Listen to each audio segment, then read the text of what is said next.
तो एक तरफ गाजा में जहां ग्राउंड एक्शन की तैयारी है, तो दूसरी तरफ कूटनीतिक स्तर पर भी लगातार चर्चा हो रही है और कूटनीति को हम समझने की कोशिश करते हैं। विदेश मामलों के जानकार हमारे साथ रॉबिन सचदेव जी हैं। सर, मैं आपसे समझना चाहूंगी, ये जो मुलाकातें हो रही हैं, चाहे शी जिनपिंग से पुतिन का मिलना या एंटनी ब्लिंकन का सभी देशों से मिलना, नेतन्याहू से मिलना, ये युद्ध संभालने की कोशिश है, युद्ध विराम की कोशिश है, या इससे आग और भड़केगी? देखिए, पुतिन का शी जिनपिंग से मिलना पहले से प्लान था और इस गाजा वॉर से कोई उसका रिश्ता नहीं है। बीजिंग में बेल्ट रोड इनिशिएटिव की एनुअल मीटिंग हो रही है। अभी तो सबसे प्रमुख बात यही है, इस पे चर्चा हाँ नहीं, हाँ मान लिया होगी, बट वो अलग चीज होती ना। पुतिन जा रहा है स्पेशली शी जिनपिंग से मिलने, तो इस वॉर का होता, बट ये वॉर डिस्कस होगी। बट जो एजेंडा वहां जिसलिए वो गया था वो BRI है, बट शी जिनपिंग से मिला होगा डेफिनेटली यस। दूसरा, बाइडन इजराइल आ रहा है, जो भी ऑब्जेक्टिव्स होंगे, बट इजराइल के बाद वो जाएगा जॉर्डन में उसकी मीटिंग होगी किंग ऑफ जॉर्डन से, पर वो तो इसलिए कर रहे हैं कि उससे मिलेंगे, उसके देश में जा रहे हैं तो। बट असली मुद्दा है पैलेस्टीनियन अथॉरिटी वेस्ट बैंक में, जिसका हेड है अब्बासी, हाँ, उससे मीटिंग होगी बाइडन की इन जॉर्डन।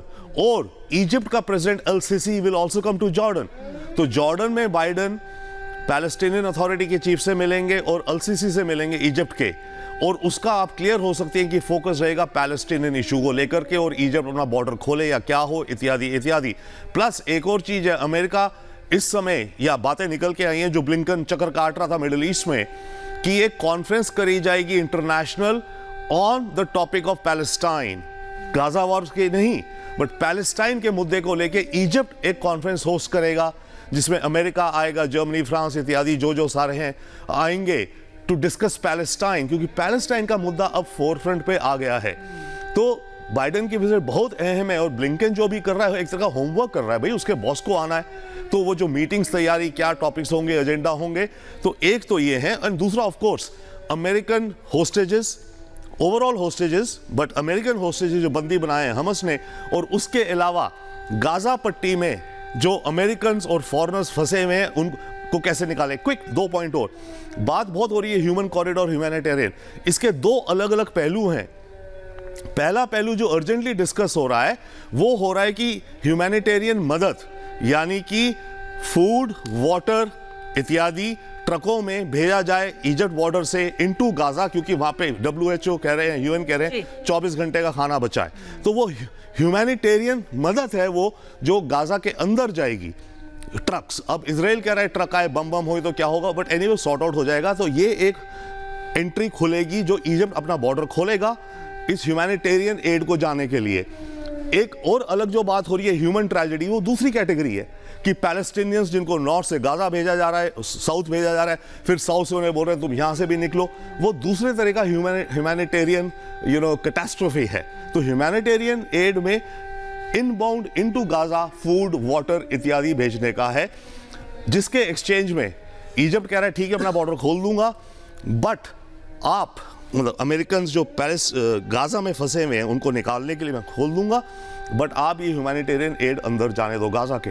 तो ये टॉपिक्स होंगे बाइडन के साथ। जनरल सोई, बस कुछ वक्त और है जब जो बाइडन, जो अमेरिका के राष्ट्रपति हैं, इजराइल पहुंच जाएंगे। हम बार बार ये बात कह रहे हैं कि ग्राउंड लेवल पर जल्द ही एक्शन शुरू हो सकता है इजराइल की सेना का। क्या जो बाइडन के वहां पहुंचने का और इस एक्शन का कोई फर्क पड़ेगा? बातें तो बहुत सारी होंगी, लेकिन क्या इस एक्शन पर भी कोई फर्क पड़ेगा? नहीं, देखिए बात बहुत इंपॉर्टेंट ये पॉइंट है, क्योंकि अगर देखिए अमेरिका के प्रेसिडेंट आ रहे हैं तो वो एक सिचुएशन को डिफ्यूज करने की कोशिश करें, किस प्रकार से इसको ख़त्म किया जाए और जल्दी से जल्दी ख़त्म किया जो सभी को एक्सेप्टेबल हो। यही कारण है कि आप देखिए कि जैसे अभी रविंदर जी ने बताया था कि बाकी देशों में भी जा रहे हैं, जॉर्डन जा रहे हैं, वहाँ इजिप्ट वालों से, PLO वालों से मीटिंग है, तो कहीं ना कहीं डिफ्यूज करने की कोशिश की जाएगी। लेकिन क्या इजराइल इसके लिए तैयार है अभी, जबकि होस्टेजेस उसके पास है, उसकी इतनी कैजुअलिटी है, और जब उसने कसम खाई है कि हमास को ख़त्म करना, और ये बात शायद सभी देश चाहते हैं कि हमास को ख़त्म किया जाए। इसी वजह से PLO के साथ जो मीटिंग है वहाँ पर मेरा ये विचार है कि जिस प्रकार वेस्ट बैंक में PLO डोमिनेंट है, इसी प्रकार से एक समय में गाजा में भी PLO डोमिनेंट था। जब हमास ने 2007 में आया, उसके बाद गाजा की डायनेमिक्स बदली हो गई है। उसके पहले जैसे वेस्ट बैंक है, इसी प्रकार से गाजा था। तो यहाँ कोशिश ये रहेगी कि हमास को ख़त्म किया जाए और वहाँ पर भी PLO के रिप्रेजेंटेटिव की सरकार बनाई जाए, जिसमें शायद किसी प्रकार का डाइल्यूशन नहीं किया जाएगा। दुनिया में सभी देश ये चाहते हैं कि हमास का खात्मा हो, और यही कारण है कि जो विजिट है वहाँ मिडिल ईस्ट के देशों को इस चीज़ में सहमति लाने की कोशिश है कि देखिए हम फिलिस्तीन के लिए काम कर रहे हैं, हम भी चाहते हैं कि फिलिस्तीन समस्या का हल हो, ताकि कहीं ना कहीं रजामंदी आनी शुरू हो जाए उनकी। दूसरी बात है कि हमास को आइसोलेट करना, कि ये सब लोग अलग हो जाएं, हमास को जो सपोर्ट है वो कम से कम हो जाए। इजिप्ट से बात करना बंद कर दे, जो बाकी है जॉर्डन तो चुप हो ही जाएगा, अभी वैसे भी अमेरिकन फाइटर प्लेन्स है। सीरिया को इजरायली सॉर्ट आउट कर रहा है कि वहाँ पे जब थोड़ा सा उनको मूवमेंट दिखती है तो वहाँ मिसाइल फायर कर देता है। लेबनान को इजराइल काबू करने में संभव है, लेकिन ईरान को जो कंट्रोल करना है वो वहाँ पर एक प्रेशर है, जिस प्रकार जो एयरक्राफ्ट कैरियर है, जो उनके जो फाइटर प्लेन्स है और जो बाकी देशों पर प्रेशर है, उनके द्वारा ईरान भी फिर आइसोलेट हो जाएगा।